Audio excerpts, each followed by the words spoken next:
It's really close to Daytona Beach, so if you know where Daytona Beach is, that's where Ormond Beach is. But today's plan is to go visit our first Florida spring, and we're going to Silver Glen Springs. It's about an hour away from here, so we're gonna eat breakfast and head out. So we've seen a lot of good things on photos and stuff about all these beautiful Florida springs all over the north, central Florida, so we're super excited to finally get to one.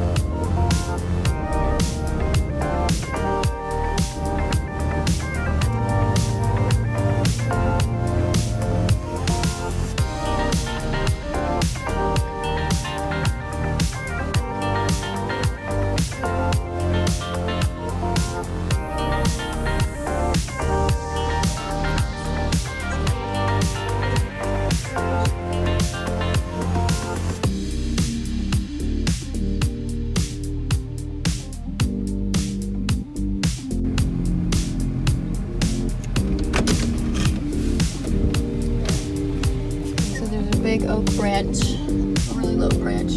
Trying to see fit through.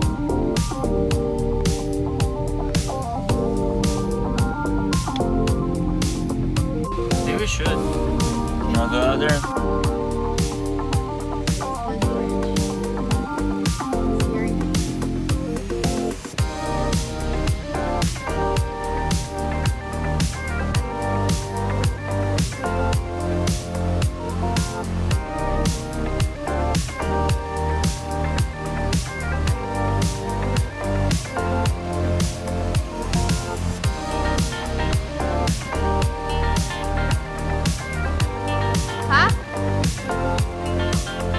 It'll be fine.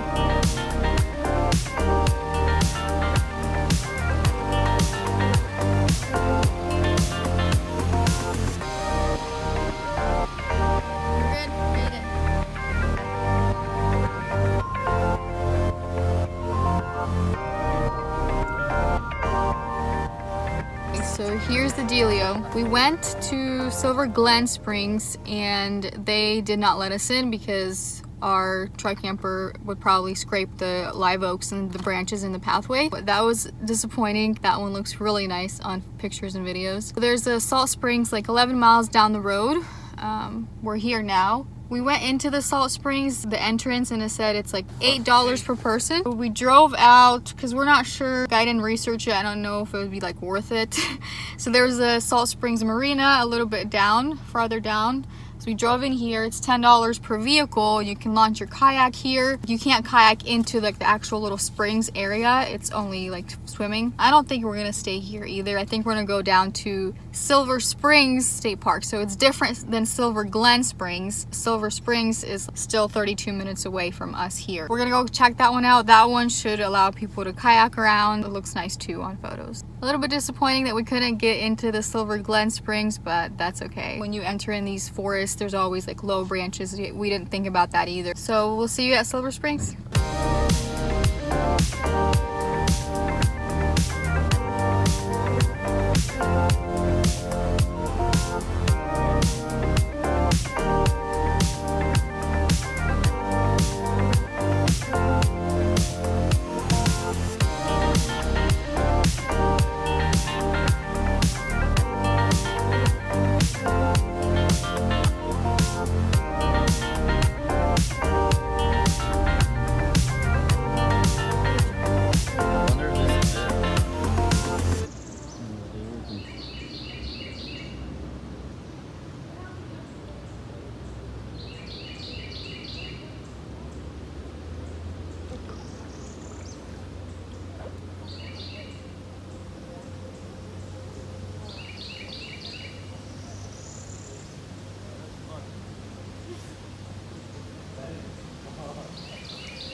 Look at this palm tree. It goes like around and then underwater and then goes up. So cool. And it keeps on growing. Look at all the turtles on the log over there.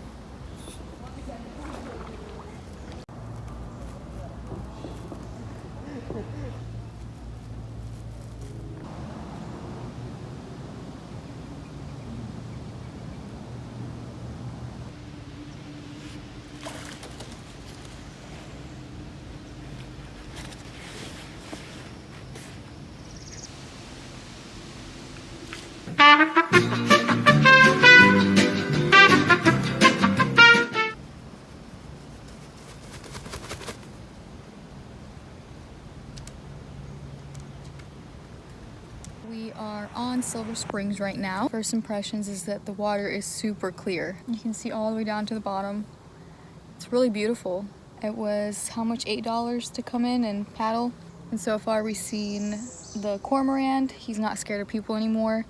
There's like a bunch of turtles on a log, blue fish in the water. It's just beautiful. Feels like you're in like a tropical rainforest, like floating down the jungle. It's definitely been awesome so far. We're gonna keep on paddling. You can also just walk around. It's $2 per person. And then you pay additional $4 to kayak if you bring your own kayak, and then they have kayak rentals here. Spent some time blowing up our little blow up kayak. That takes a little bit of time, but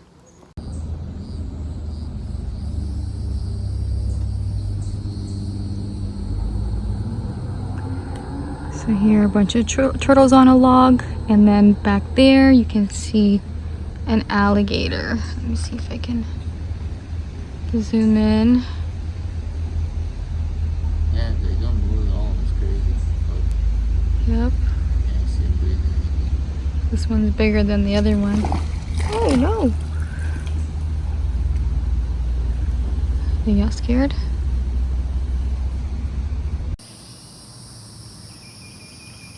Legal camera, alligator in the wild. Oh, so cute.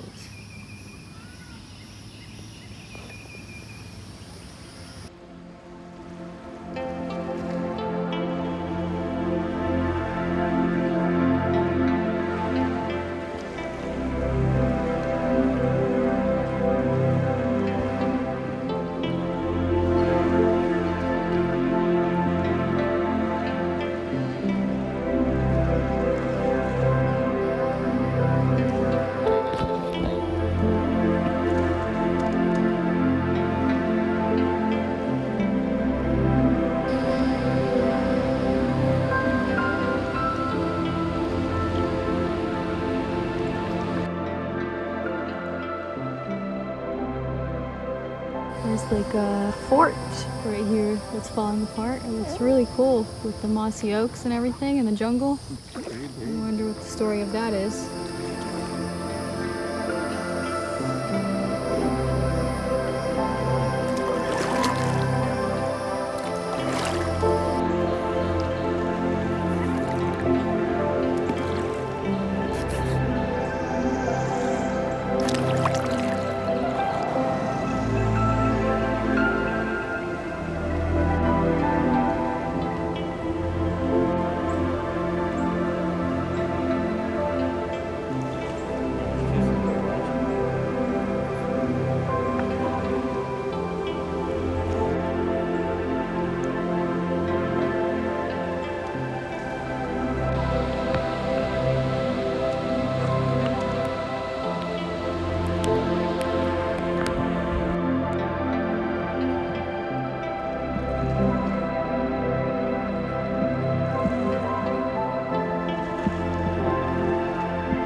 So this kayak is terrible going upstream.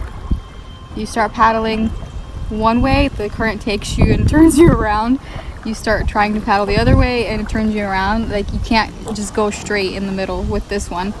Maybe it's because we don't have a little fin on the bottom. Ah, I forgot to put it on. Maybe that's why. Didn't we have last time the sub too, kind of? Well, we never really had to paddle upstream, did we? Maybe those ones that people put together, the plastic ones, are better. I don't know. They're expensive, I think. There's a boat tour behind us. A nice day out on the water. There's some pretty bald cypress here along the water's edge. Looks really nice with the little roots sticking out.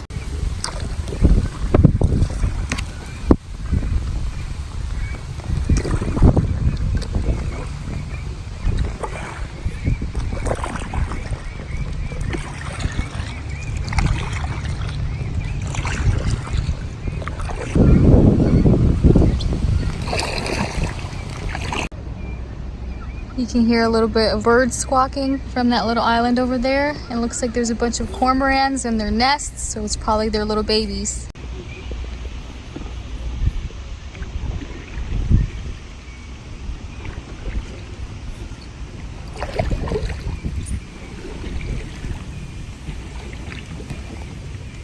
It's a beautiful day today. I think it was supposed to get a high of 78, so it's not too hot.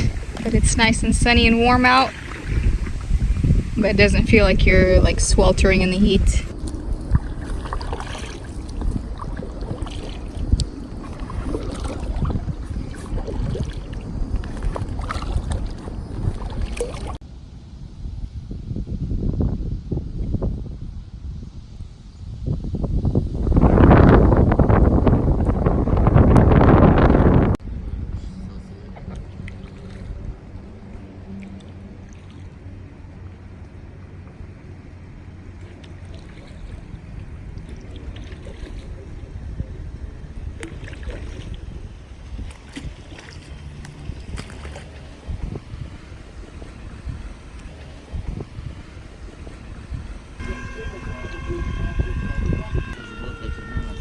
Oh yeah. Nick was saying should have grabbed onto the boat. Yeah, going the other way was nice. The current is so pushy. Yeah. It's just this kayak, just not the best. But it still got us out on the water.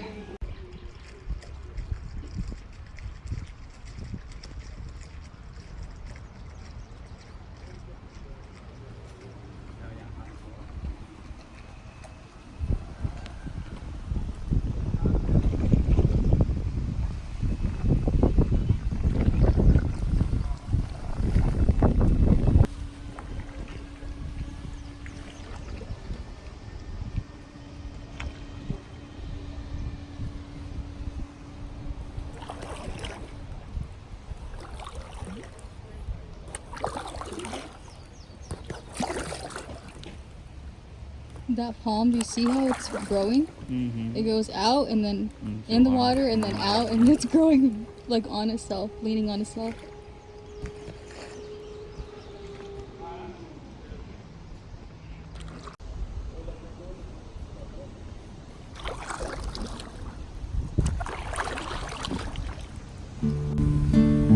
Geologists estimate that there are over 600 springs in Florida producing more than 8 billion gallons of water a day. 33 are first magnitude springs, each with flow of over 65 million gallons per day. This is the largest concentration of freshwater springs on Earth. The reason for the abundance of springs is a terrain called karst. It is formed by rainwater entering the ground and dissolving the limestone bedrock, forming sinkholes, caverns, and springs. The underground river in the porous limestone is called the Floridan Aquifer, the source of 90% of the state's drinking water. Springs are windows on the aquifer. What we see flowing out of the springs is what is in the aquifer. Think of springs as not the beginning but the end of the pipe after the water has completed its journey through the ground and under towns, farms, businesses, and lawns. Silver Springs is probably the largest first magnitude spring in the United States and one of the world's largest, with a daily flow that has averaged over 500 million gallons per day. It consists of 30 springs with 61 vents, which are openings for water flow. The largest, Mammoth or Main Spring that you can see here at the park, has a vent measuring 5 feet by 135 feet at a depth of 30 feet. The water temperature is 72 degrees year-round. The water is about 20 years old, which means its journey started as rainfall 20 years ago. Silver Springs was designated as a National Natural Landmark by the U.S. Department of the Interior in 1972.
It's about 5 o'clock. The sunshine is a little bit more softer. I think I like it better in the evening. It's not as harsh. It's soft light. Really pretty right now too. And it's just in the sand. It looks light blue. If it was just sand, it would all be like this the whole way.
Yes, I was filming it the whole time. I thought we would get bit a lot because like we're in the forest and there are usually a bunch of bugs and mosquitoes and stuff, but we hadn't gotten bit at all.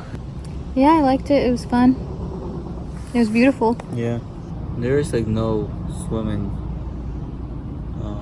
designated swimming area though. Yeah. Which the other one's house. So. It was just paddling all the way around. Yeah, so that's kind of. It would be cool to clear. Yeah, to clear water too. Everyone expects that because like everyone seems to come dressed in like swimming stuff.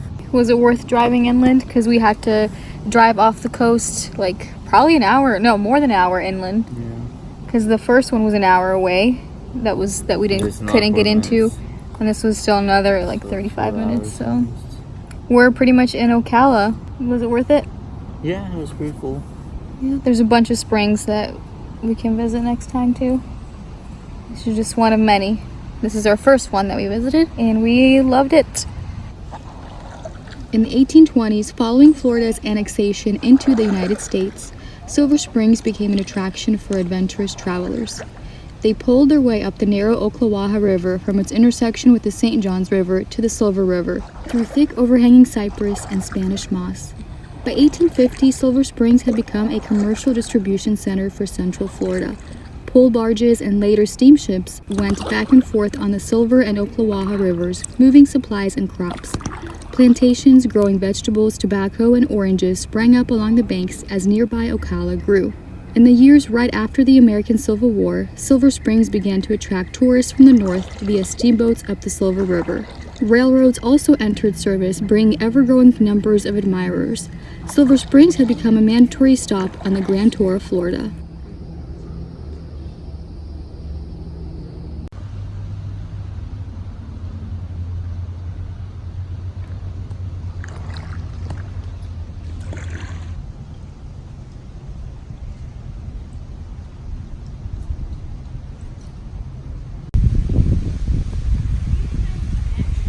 There's an alligator behind you.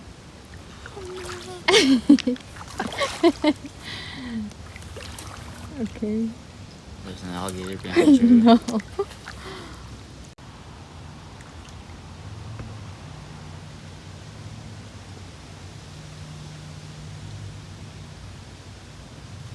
Then, in the late 1870s, Hullum Jones and Philip Morrill fixed a piece of glass to the bottom of a rowboat. Silver Springs' glass-bottom boat tours began their more than century-long reign of world fame. But none did more than W.M. Davidson and Carl Ray, who acquired rights to the springs in 1924 and soon perfected a gasoline-powered version of the glass-bottom boat. Other attractions on the property followed, including zoological displays and demonstrations. So we came upon the sign that says feeding wild monkeys prohibited. So apparently there's wild monkeys in Florida. They're non-native, so they were introduced here, but there's still wild monkeys in Florida. I didn't know that. There are also black bears in Florida. The blue is where they are located in Florida. So pretty much you have to watch out for bears, alligators, snakes, monkeys, wild hogs. I don't even know where to look anymore. I used to look on the floor for alligators and swamps. Now I have to look up in the trees for monkeys. And now I have to look into the woods for bears. How are you even supposed to enjoy yourself?